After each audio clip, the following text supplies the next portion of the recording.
अल्लाह से ना उम्मीद नहीं होनी चाहिए, क्योंकि कुरान ही तो कहता है ना, जब जब आई नो कभी कभी जब इंसान दुखी होता है तो आप जब कुरान की आयत से उन्हें समझाते हैं ना, इंसान को एक तसल्ली तो मिलती है, लेकिन दुख तो देखो दुख होता है, वो हम सिर्फ बांट सकते, पर जिस पे बीतती है वो जानता है। तो मैं हमेशा कुछ जो मेरे बहुत ही नज़दीक के लोग हैं मैं उनसे वही कहती हूँ, जब स्पेशली औलाद की बात आती है, मैंने कहा कुरान कहता है कि मैं जिसे चाहे हूँ लड़का दूँ, जिसे चाहे लड़की दूँ, जिसे चाहे दोनों दूँ, जिसे चाहे कुछ ना दूँ। तो जब ये कुरान कहता है तो अल्लाह ही देने वाला है, हम क्यों इतना अल्लाह से निराश होते हैं? हमको बस अल्लाह से मांगते रहना है, हमको मांगते रहना है, जब तक हमारे अंदर ताकत है हमें अल्लाह से मांगते रहना है। अब मैं इसका आपको पर्सनल एग्जाम्पल बताती हूँ। जब 2012 में मैं बिग बॉस से निकली थी, और उससे पहले भी ऑफ कोर्स मैं काम करती थी, पैसा था, बट पता नहीं क्या हुआ, जो 2013 से मेरा पहला उम्रा का सफ़र अल्हम्दुलिल्लाह शुरू हुआ। अब सफ़र तो शुरू हो गया, तो जब मैं वहाँ जाऊँ ना, मैं 2000 अल्हम्दुलिल्लाह 13, 14, 15, 16, 17 5 साल अल्लाह ने मुझे अपने घर बुलाया, मेरे घर वालों के साथ बुलाया, और जब भी मैं जाऊँ मुझे ऑनेस्टली आप यकीन करोगे कि नहीं, आई डोंट नो, बिकॉज कभी कभी कुछ बातें ऐसी होती है ना, हम कहते हैं ना कि अल्लाह ने ऐसा जादू कर दिया, अब मैं किसी को बोलूँगी तो पता नहीं वो यकीन भी करेगा कि नहीं। तो मेरे साथ मैं आप लोगों से वही बात शेयर करूँगी जो सुनने में ना बहुत अजीब लगती है, पर ये होता है लोगों के साथ। इसीलिए जब मैं कुछ भी सुनती हूँ ना, किसी के साथ कोई बुजुर्ग के साथ ये हुआ, तो मैंने कहा नहीं, वो तो बुजुर्ग थे, जब मेरे जैसे के साथ ये हो सकता है तो कुछ भी हो सकता है। कभी कभी हम कुछ स्टोरीज सुनते हैं, हम कहते हैं बहुत अजीब स्टोरी है, ये पॉसिबल ही नहीं है, हमारी आदत है ना ये चीज़ करने की। तो जो मैं ऑफकोर्स काम कर रही थी, मैं थोड़ा पॉपुलर हो गई थी बिग बॉस से आने के बाद, और मूवी मिली थी सलमान के साथ, तो आई वाज लाइक वाओ ये वो। बट जब मैं उम्रा के लिए गई पहली बार, और जब ऑफकोर्स जब आप काबा देखते हो तो आपकी आंखों से वैसे ही रोना आ जाता है, वो कोई नहीं रोक सकता है, वो खुशी के आंसू है, और ऑफकोर्स गम के। वहाँ जाके इंसान को, मैं कहती हूँ, जब से उसका होश संभाला होगा तब से लेके अभी तक के सारे गुनाह याद आ जाते हैं फॉर सम रीज़न। तो जब मैंने पहली बार काबा देखा, और मुझसे पहले ही कहा गया था कि जब आप पहली बार काबा देखो ना तो अल्लाह से खूब दुआ मांगो, खूब दुआ मांगो, और हर वो चीज़ मांगो जो आपके दिमाग में आती है। और मैंने सोचा जब मैं जाऊंगी तो मैं अल्लाह से मांगूंगी कि अब जब मैंने काबा देखा है तो लोग कहते हैं कि जो मांगो काबा पहली बार देख के दुआ कबूल होती है, दुआ तो हमेशा कबूल होती है। बहुत सारी ये रिवायतें ना मैंने अपनी लाइफ में तोड़ दी है। मैंने कहा ये सब मनगढ़ंत कहानियाँ बंद करें, लेकिन आप तो काबा सिर्फ देखने में ही अल्लाह की कितनी कहते 20% रहमतें उतरती है, जो ओवरऑल ये फ़ज़ाइल अमाल में है, वॉल्यूम 2 में। अभी मेरी नई तालीम हो रही है तो थोड़ी बहुत ऊपर नीचे हो जाता है, प्लीज़ माफ़ कर देना। आई एम श्योर आप लोग मुझसे बहुत ज़्यादा जानते हो, मतलब वो होता है ना टीचर के आगे बच्चा बोल रहा है, वही बात है। तो बस आप लोग सब मेरे टीचर हो, और मैं कोशिश कर रही हूँ सीखने की और बोलने की। जब मैं बोलती हूँ तो मुझे याद हो जाता है और पक्का, और आप लोगों को हर चीज़ बताने का सिर्फ यही नज़रिया है कि वो अमल मैं अपने अंदर ले आऊँ, क्योंकि हमको सबको शैतान से बचना है मरते दम तक। तो जब मैं वहाँ गई ना तो मुझे ऐसा लगता था, पहले मैं जाऊँगी ना मैं कहूँगी और पिक्चरें दे दे अल्लाह मियाँ मुझे, और काम दे दे, और पॉपुलर कर दे, मेरा दिमाग में यही था। पर अब यकीन नहीं मानोगे, जब मैं गई और मैंने पहली बार काबा देखा, मेरे दिल से ये दुआ निकली कि अल्लाह मुझे हिदायत दे दे।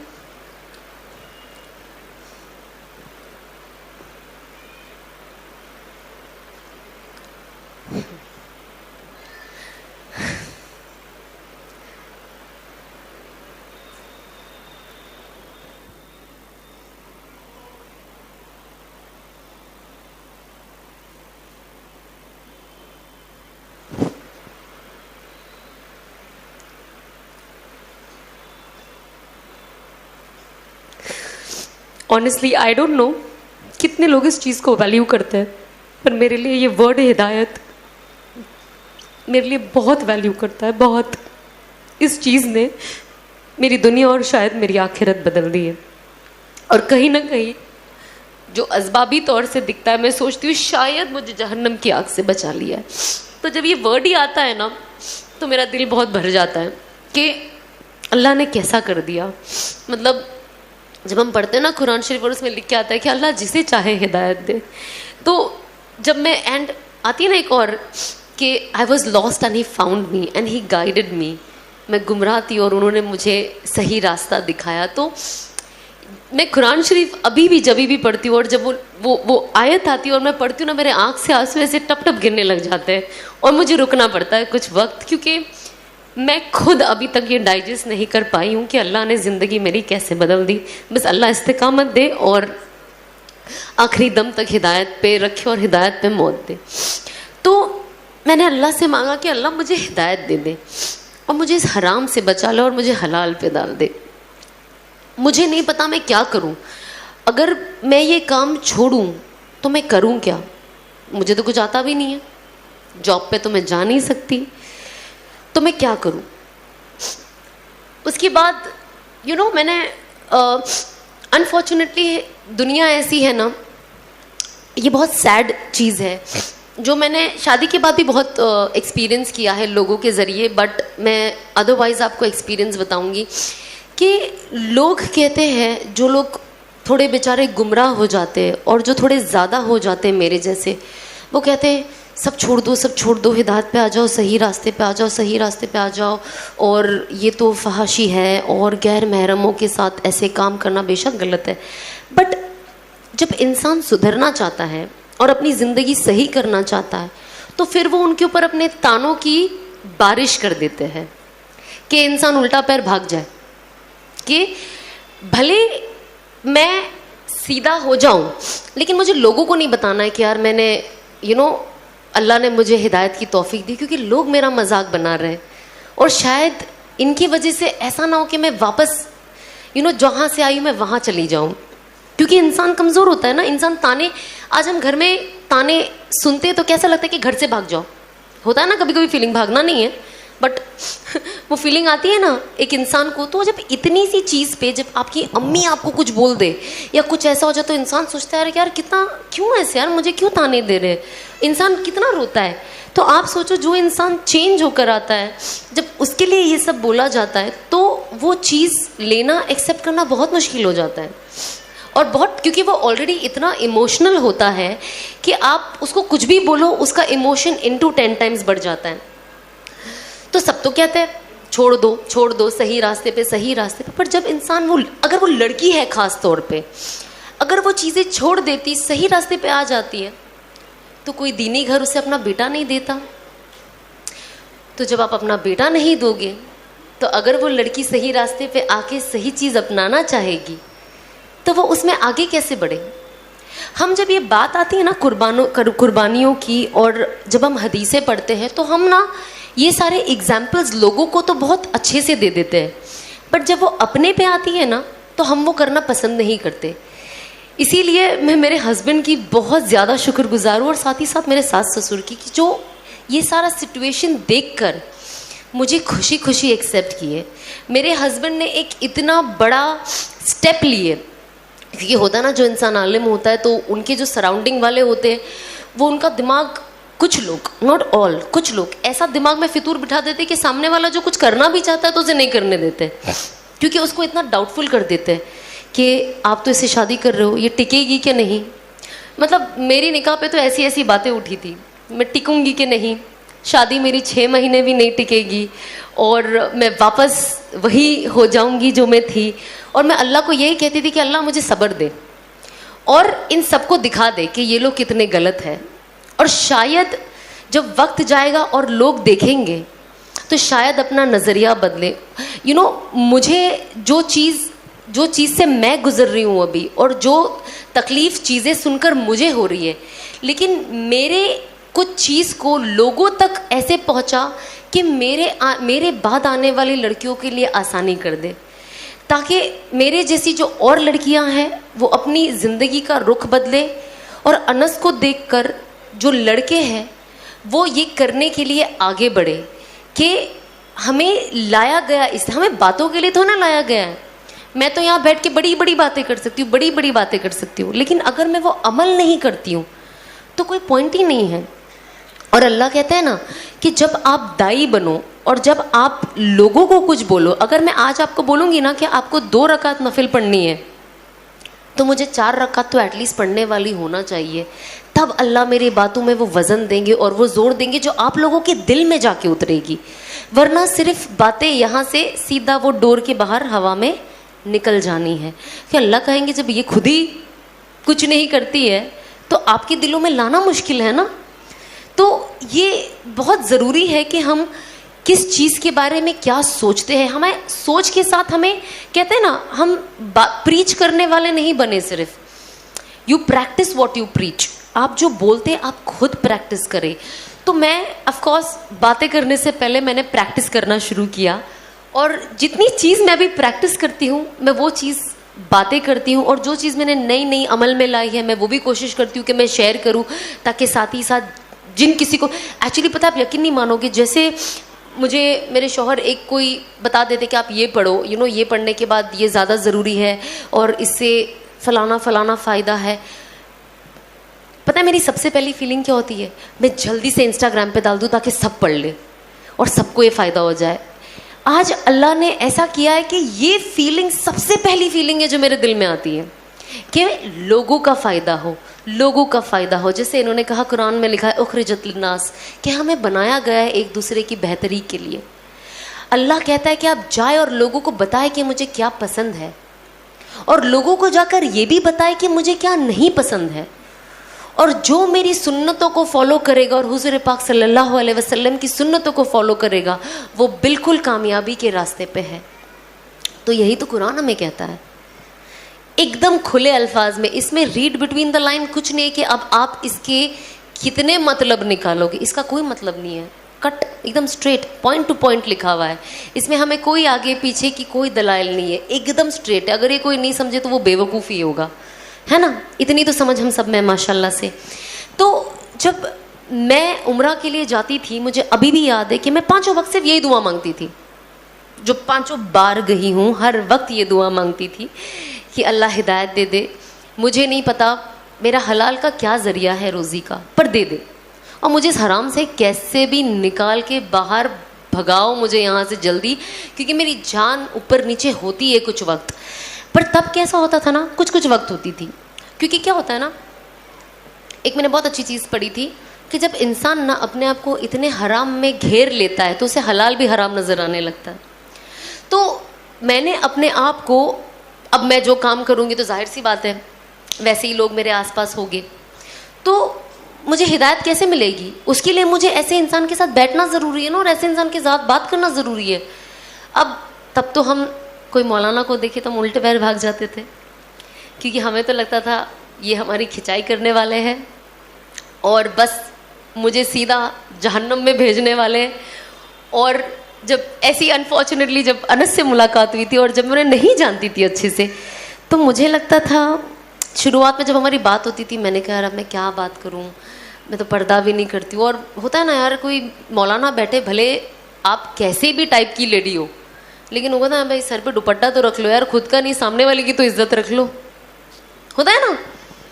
तो मैं अनस के पास वैसे जाऊं और बात करूं, मुझे ऐसा लगता था यार, वो होता था ना, मैंने इनका नाम रख दिया था कि अल्लाह की पुलिस आ गई है पकड़ने के लिए मुझे तो मुझे ऐसा लगता था अच्छा। फिर अल्लाह ने एक ऐसा वक्त लाया कि 2018 ही, उसी साल के एंड में, आप यकीन नहीं मानोगे, मुझे शुरुआत में अनस बहन बुलाते थे, ओके मैं सोचती हूँ तो मुझे अभी भी हंसी आती है। तो ऑफ कोर्स वो तो दावत की नीयत से मिले थे मुझे, और उनका काम था कि यार एक कोई अगर इंडस्ट्री से सही रास्ते पे आ जाती है, शायद और बहनों का फ़ायदा हो जाए, इंडस्ट्री से भी और उसके अलावा भी। तो मुझे जब मिले, अच्छा बहन, जी बहन, जी बहन, मैं भी हाँ, जी जी जी मौलाना, जी जी जी जी तो क्या पता था कि मेरे हमसफर बन जाएंगे। तो हाँ हाँ हाँ, जी जी जी। अब इनके साथ मैं मिली ना, जब मैं आपको बता ही देती हूँ, क्योंकि मुझे तारिक जमील साहब बहुत पसंद है, तो मैं डेफिनेटली चाहती थी कि मेरी उनसे मुलाकात हो जाए। तो मेरी बात अनस से हुई एंड मेरी मुलाकात उनसे दुबई में हुई। और जब हुई ना, तो मैं जाके जब जैसे उनको मिली, आप यकीन नहीं मानोगे, मैं उनके साथ 2 घंटा कम से कम बैठी होंगी। मैं, मेरी मॉम, मेरे डैड, उन्होंने मुझे कुछ नहीं कहा आप काम छोड़ दो, नहीं नमाज पढ़ो, नहीं, क्योंकि वो समझ गए थे कि मैं जो फील्ड से आती हूँ ना, अगर ये मुझे पहली मुलाकात में ये कहेंगे तो मैं भाग जाऊंगी, समझ रहे हो आप, या शायद दूसरी बार मिलने के लिए तकल्लुफ़ करूंगी कि यू नो, तो मेरा नसीब कि अल्लाह ने कैसे मुझे उनसे भी मिला दिया। तो जब मेरी उनसे बात हुई एंड मतलब होता है ना, हम आज की तारीख में हमको ऐसा था शाहरुख खान मिल जाए यार, मतलब इसको देखने की बड़ी चाहत है, और उसको देखते बराबर ही दोनों आंखों में दिल आ जाता है ना, लड़कियों का ये है ना मसला। तो हम अगर किसी को पसंद करते तो कैसा होता है, उनको देखते बराबर हमारे आंखों के अंदर ना एक चमक आ जाती है। एंड आप यकीन नहीं मानोगे कि जब मैं काम करती थी और मुझे बड़े स्टार्स के साथ करना था और जिनसे मुलाकात हुई, मुझे बहुत खुशी हुई, मुझे लगा था कि मेरे खुशी का ना आखिरी मयार है जब मैं उनको देखती थी और उनसे मिलती थी। जब मैं सलमान के साथ काम करी और उनसे मिलती थी, रोज़ मुलाकात का मौका लगता, मुझे लगता था ये मेरी खुशी का आखिरी मयार है, मतलब वाओ। लेकिन मुझे अभी भी याद है, तारिक जमील साहब बाथरूम से निकले बाहर और उनकी अहलिया के साथ बैठी थी और उनको देखकर जो खुशी हुई, मुझे लगा अब मैं अपनी खुशी के आखिरी मयार पे पहुंची हूँ जिंदगी के। आखिरत ऑफ कोर्स अल्लाह को और उनके प्यारे रसूल को देखकर, वो तो हम अंदाजा भी नहीं लगा सकते उस मयार का। लेकिन दुनिया में जो मुझे उनको, आप यकीन नहीं मानोगे मेरी आंखों से आंसू निकल गए, मोहब्बत के आंसू, नहीं बहुत कम निकलते। तो जब मैंने उनको देखा, मैं जब भी उनको देखती हूँ, उनकी वीडियो सुनती हूँ, मुझे मैं अंदर ही अंदर पूरे वीडियो में कहती हूँ अल्लाह मुझे इन जैसा बना दे, अल्लाह मुझे इन जैसा बना दे, अल्लाह मुझे इन जैसा बना दे। मेरी बातों में यही तासीर ला, ये कैसे क्या बात करते हैं, सीधा दिल में उतरती है। और जब यू नो उसके बाद जब अनस मुझे मेरी अम्मी को घर वापस छोड़ने होटल वापस छोड़ने आ रहे थे, तो 2-3 लोग बैठे थे और मैं हर चीज़ नोटिस बहुत करती हूँ। हमारी फील्ड ही ऐसी थी ना एक्टिंग की, नोटिस करो कौन कैसे बात करता है, चलता है, और कैसे सबकी अदाएं हैं, ऑफ कोर्स लड़कियों की भी, ओके, नॉट जस्ट बॉयज। तो जब मैं बैठी थी ना, तो ये लोग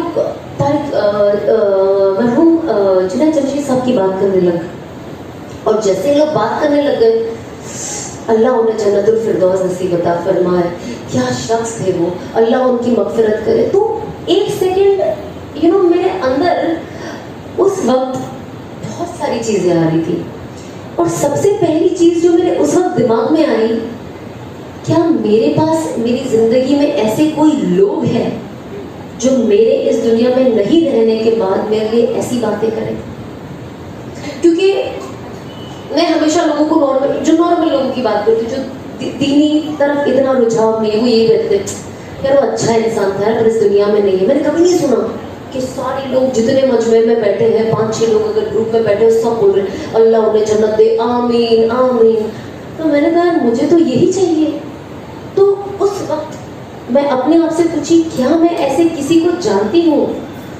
ऑफकोर्स मेरे माँ बाप के अलावा और भाई बहन है, बट आज की तारीख में कोई किसी गारंटी नहीं दे सकता ना कि मरने के बाद कौन कितना पढ़ के भेजेगा। पर उनके अलावा सबसे करीबी रिश्तों के अलावा क्या मेरे पास कोई एक दोस्त है कि अगर मैं इस दुनिया में नहीं रही तो अल्लाह ने कितना आसान कर दिया ना, पूरा कुरान में 3 बार बिस्मिल्लाह बोल के कुल वल्लाहु अहद पढ़ ले तो एक कुरान का सवाब है। क्या मेरे पास कोई ऐसा एक वाहिद इंसान है जो मेरे लिए सिर्फ 3 बार सूरह इखलास पढ़ ले बिस्मिल्लाह के साथ और मुझे बख्श दे? एंड मेरे पास कोई नाम नहीं आया मेरे जहन में, मैं एक इंसान का उस वक्त नाम नहीं सोच पाई। एंड तब मुझे लगा कि ये सोचने वाली बात है, इस पे थोड़ा गौर करने वाली बात है। एंड मुझे लगा कि नहीं, मुझे कुछ ऐसा करना है कि मेरे लिए कोई ऐसा करे जब मैं नहीं रहूं, और साथ में 4 लोग आमीन कहे और मेरे लिए जन्नत के लिए सोचे। हम कहाँ सोचते किसी की जन्नत के लिए आज की तारीख में, मुश्किल है। तो मुझे ऐसा था कि बस लोग मेरे लिए ये सोचे।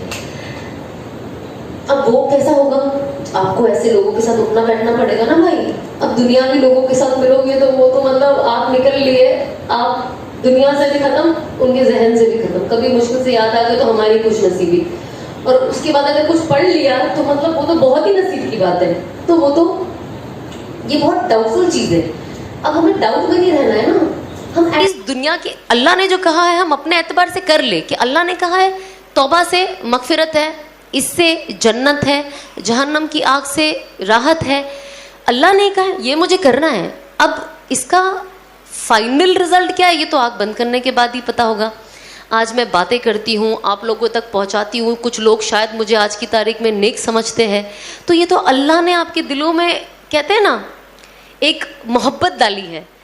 तो कहते हैं ना, जब अल्लाह किसी को पसंद करता है ना, तो वो जिब्रील अलैहिस्सलाम को बुलाते हैं और कहते हैं कि मैं इस बंदे से मोहब्बत करता हूँ, तो आप भी इस बंदे से मोहब्बत करें, और जाके सबको कह दे कि वो इस बंदी से मोहब्बत करे, बंदा या बंदी से। फिर जिब्रील अलैहिस्सलाम जितने भी मलाइका है उन सब के पास जाके कहते हैं कि अल्लाह इस बंदी से मोहब्बत करता है या इस बंदे से, और आगे पीछे कुछ नहीं जानना है, कोई दलील नहीं है, इससे मोहब्बत अल्लाह ने कही करते हैं और इन्होंने हमें पैगाम दिया है, हुक्म दिया है कि हमें भी इनसे मोहब्बत करनी है। तो सारी मलाइका आपसे मोहब्बत करने लगती है। फिर वो दुनिया के जितने जानवर हैं, दरिया के अंदर कितने भी मील अंदर और ऊपर, वो उनसे जाके कहते हैं कि अल्लाह और जितने मलाइका और मैं इस इंसान से मोहब्बत करते, तो आप सब इनसे मोहब्बत करें। तो जब मैं ये सुनती थी ना, ये बहुत सारी चीज़ें जब मैं तालीम नई नई लेती थी तो मैं सुनती थी, पर आज जब मैं लोगों के अंदर ये मोहब्बत देखती हूँ ना, मुझे हर वो चीज़ जो मैंने हदीसों में सुनी है, जो मैंने कुरान में सुनी, मुझे आज वो सच होते हुए नज़र आती है। एक साल पहले बहुत सारी चीज़ें मुझे नहीं पता थी, तो एक साल पहले मुझे ऑफकोर्स अगेन मेरे शौहर, उन्होंने कहा कि हर मगरिब की नमाज के बाद ना आप 41 बार या मुइज़्ज़ो पढ़े और अल्लाह से नियत, मतलब ये नियत करो और अल्लाह से मांगे कि जो अल्लाह ने वादा किया कि अल्लाह आपको इतनी इज्जत देगा, इतनी इज्जत देगा कि लोग अपनी मुंह में, अपने दांत के बीच में अपनी उंगलियां चबाते रह जाएंगे और कहेंगे कि यार इसे इतनी इज्जत कैसे मिल गई। मैंने कहा ठीक है। अब मैंने भी वो पढ़ना शुरू कर दिया दिल से, और आज जब मैं आप सब लोगों के दिल में इतनी मोहब्बत देखती हूँ, मैं इतनी मोहब्बत आज की तारीख में मेरे पास लोगों से आती, कोई गरज नहीं है, दुनियावी कोई गरज नहीं है, लेकिन जो ये सच्ची मोहब्बत में देखती हूँ तो मुझे लगता है कि वाकई ये जो चीज़ें बोली गई है और लोगों ने पढ़ी है वाकई काम करती है। मतलब मेरा पर्सनल एक्सपीरियंस है। हर इंसान होता है ना, हमने ये सुना है ये पढ़ने से ये होता है, हमने सुना है वो करने से ये होता है, लेकिन जब आप उसे प्रॉपर, एकदम प्रॉपर तरीके से फॉलो करोगे ना, तो वो आपको दिखाई देता है। पर शर्त क्या है कि आप यकीन रखें और वो फॉलो करें। तो मैंने एकदम पूरी तरीके से उसके ऊपर यकीन रखा और फॉलो किया, तो आज मुझे उसका रिजल्ट दिखता है। तो ये जो कहते हैं ना, ये चीज़ होती ही होती है। तो मैंने ऑफकोर्स अपने अमल में, अगर आप कोई चीज़ चेंज करना चाहते हो ना अपनी ज़िंदगी में और अल्लाह से ताल्लुक़ मजबूत करना चाहते हो ना, तो उसके लिए आपको क्या करना होगा, आपका अमल मजबूत करना होगा। क्योंकि हम जो पढ़ाई करते हैं, हम क्या करते हैं, कुरान से ही तो सूरे निकालते और पढ़ते हैं ना। कुरान तो अल्लाह की लिखी हुई चीज़ है, हर वर्ड टू वर्ड जो अल्लाह ने बोला है। ऐसा नहीं कि उन्होंने कुछ बता दिया, अब हम अपने हिसाब से उसका तर्जुमा लिखे, अब हम पढ़ रहे हैं। नहीं, वो वर्ड टू वर्ड अल्लाह का, एवरी वर्ड इज फ्रॉम अल्लाह। तो जब हम पढ़ते हैं तो उसका फ़ायदा हमें होता है। तो मैंने सोचा अब मुझे अल्लाह से अपना ताल्लुक़ मजबूत करना है। जो 2020 आया, ऑफकोर्स 2018 में शायद मुझे तौबा करनी थी, और पर अनफॉर्चुनेटली हो नहीं पाई। और उसी दौरान मैं बहुत लोगों को वर्ल्ड वाइड देखती थी, इसने ये छोड़ दिया, इसने ये छोड़ दिया, और मुझे अंदर ही अंदर लगता था कि यार मुझे तौबा करनी है लेकिन मुझसे हो नहीं रही है। और देखो इसने छोड़ दिया, इसने भी तौबा कर ली। मैंने कहा यार तौबा में भी मेरा नंबर पीछे ही रह गया, मतलब यहाँ पे भी किसी और ने बाजी मार ली। फिलहाल जो मैं जैसे 2018 से, अगर मुझे 2018 से मैंने नियत की थी मुझे तौबा करनी, और जब मैंने किसी और को मुझसे पहले करते हुए देख लिया, मैंने कहा यार यहाँ पे भी मैं सेकंड नंबर ही आऊँगी, या पता नहीं थर्ड फोर्थ, पर पहला तो नहीं आ पाऊँगी। जो मेरी नियत थी कि यार हर इंसान को होता ना, यार मैं ये पहले करूँ, मैं ये पहले करूँ, तो मुझे ऐसा था कि मैं ये पहले करूँ, एटलीस्ट यहाँ इंडस्ट्री वाइज एकदम। बट अनफॉर्चुनेटली वो हो नहीं पाया। मैंने कहा कोई नहीं, अब एटलीस्ट ऐसा कुछ करूँ कि लोग मुझे हमेशा याद रखें। तो जाहिर सी बात है, मैंने चीज़ें चेंज करना शुरू कर दी। मैंने अपने अमल में, अब अमल तो मैं तब करूँगी ना जब कोई नॉलेज होगी। अब सिर्फ कुरान शरीफ पढ़ने आता था और कुछ चीज़ें पता थी, बट बाकी क्या करना है, जिन लोगों का ताल्लुक़ अल्लाह से इतना मजबूत है वो क्या पढ़ते हैं मुझे तो पता ही नहीं है। तो अब मुझे उनसे पूछना पड़ेगा कि आप क्या पढ़ते हो, जिससे मुझे ज़ाहिर में आपका ताल्लुक़ बहुत मजबूत लगता है अल्लाह से, तो आप मुझे बताएं। तो जब मैंने अनस को बोला कि आप मुझे बताएं मुझे क्या क्या पढ़ना है, तो उन्होंने बताया अच्छा हर नमाज के बाद पहले तो सूरह तस्बीह फातिमा पढ़े, अब 33 बार और 34 बार पढ़ना है, सब पता था, पर इसका नाम तस्बीह फातिमा ये नहीं पता था। फिर हम ये सीखे कि अच्छा इसको तस्बीह फातिमा बोलते हैं। बहुत सारी चीज़ें नहीं पता थी, बहुत शुरुआत में जब मुझे कोई कहता था ना सूरह इखलास पढ़ो, मैंने कहा वो क्या होता है, अच्छा कुल हुवल्लाहु पढ़ना है। अभी भी बहुत सारे लोग हैं जिनको मैं बेचारों को मिलती हूँ जिनको नहीं पता, कहते हैं सूरह फातिहा पढ़ो, तो उन्हें नहीं पता है कि अलहम्दो पढ़ना है, यू अंडरस्टैंड। तो हम कोशिश करते हैं कि लोगों को ये भी बताए। मुझे हंसी भी आती है, अफसोस भी होता है कि बहुत सारी चीज़ों को बहुत लेट सीखने मिला, बट मैं कोशिश करती हूँ कि मैं बैठ के लोगों से, मेरे घर में भी मेरी बहन है, मेरी अम्मी है, मैं उनसे ये बातें करते रहूँ। तो मैंने उनसे पूछा कि मैं क्या पढ़ूँ। अब मेरे शौहर वो नहीं चाहते थे कि मेरा ताल्लुक लेट बने, वो चाहते थे मैं फास्ट ट्रैक में रहूँ, क्योंकि तत्काल कहते हैं ना, एकदम जुम से आगे बढ़ जाऊँ। तो उन्होंने मुझे पढ़ाई माशाल्लाह इतनी सारी दे दी थी कि मुझे मेरी अम्मी से भी बात करने का वक्त नहीं था। मेरी अम्मी जब बोले मेरा भी ख़त्म नहीं हुआ। एक तो मैं इतना स्लो कुरान शरीफ पढ़ती हूँ, अस्तगफिरुल्लाह। मुझे अभी भी याद है जब मैं छोटी थी, मैं ये चीज़ को प्रमोट नहीं करती हूँ, बट ये बहुत गलत चीज़ मैं करती थी जो बिल्कुल मना है करने के लिए, बट मेरे से एक बार हुआ है। तो इससे जुड़ के एक दूसरी चीज़ है जो मुझे आपको बताना है, इसके लिए मैं ये वाक़या बता रही हूँ। तो जब पहले मेरी नानी का इंतकाल हुआ था, उसके बाद मेरे नाना का इंतकाल हुआ। अब जब मेरे नाना का इंतकाल हुआ तो अब मेरे घर में कोई मर्द था नहीं, फिर मेरे एक कज़न थे, तो हम सब अनफॉर्चुनेटली, मैं और मेरी मम्मी भी कब्रिस्तान गए और वहाँ पे सूरह यासीन पढ़ना शुरू किया। अब सबने पढ़ लिया, अब मैं पढ़ी रही हूँ, सब खड़े हैं ऐसे कि मैं कब ख़त्म करूँगी। मैं इतनी ऐसी मेरी स्पीड थी। तो मैं नानी की कब्र पे पहले पढ़ी गई। अब जब नाना की कब्र पे गए तो सबसे पहले मेरे भाई ने बोला तू रहने दे तू घर जाके पढ़ लेना, क्योंकि इतना स्लो पढ़ती हो। तो ऑफ कोर्स आई रिग्रेट, वो मेरा I think first and last time था जो मैं गई, और जब मुझे ऑफ कोर्स समझ पड़ी कि कब्रिस्तान बिल्कुल नहीं जाना चाहिए। मम्मी को वो नॉलेज हमने बिल्कुल, बट वो हमारा वाहिद एक वक्त था जो हम गए थे। और मैं हमेशा कहती हूँ लोगों को कि इन सारी चीज़ों से आप बचें, जितना हो सकता है बचें। जो ना करने वाले काम है खुदा के वास्ते ना करें। मैं कहती हूँ जो भी चीज़ में थोड़ा सा भी डाउट होता है ना, वो बेहतर है छोड़ देना।